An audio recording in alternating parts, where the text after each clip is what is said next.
Scandale de Lambé, nouveau rebondissement, les caisses de la CDC vidées, Ngongo indexé.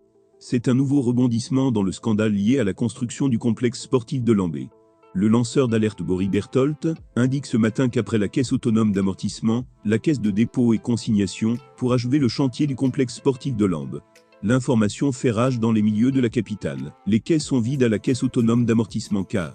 Et pour motif, le secrétaire de la présidence de la République, Ferdinand Ngongo alia l'homme à la pinque à vider les caisses pour financer les surfacturations des chantiers de la Cannes. Pour se mettre à l'abri de l'indignation des Camerounais et les scandaleuses révélations sur l'écart des travaux et le volume des paiements reçus par Magil, l'homme de Minta s'est empressé d'obtenir la nomination de Richard Evina, l'actuel directeur général de la Caisse autonome d'amortissement à la tête de la nouvelle caisse de dépôt et consignation, cumulativement, a annoncé le lanceur d'alerte Boris Berthold.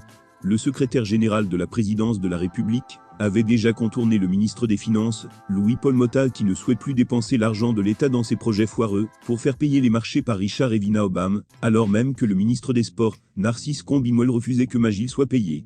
La mission ourdie par le vice-dieu et son affidé, Richard Evina Obam, profitait des missions conférées par la loi à la nouvelle caisse, pour réunir les fonds pour l'achèvement du stade, afin de ne pas avoir à aller chercher le trésor constitué par surfacturation, et expédié dans des paradis fiscaux. Cerise sur le gâteau, lorsque Paul Biya décide de créer la caisse de dépôt et consignation, dans les propositions du ministre des Finances, le nom de Richard Evina ne figure pas sur la liste. Le favori de Louis-Paul Mottal, c'était Benoît Patrice, chef de la division des affaires juridiques.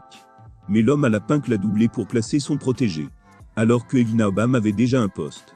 Pour prendre le pouvoir, il ne faut pas seulement contrôler l'armée, l'homme à la pinque a déjà le bir, les institutions, il a fait nommer ses pions au gouvernement, et dans les directions générales, il faut également contrôler l'argent.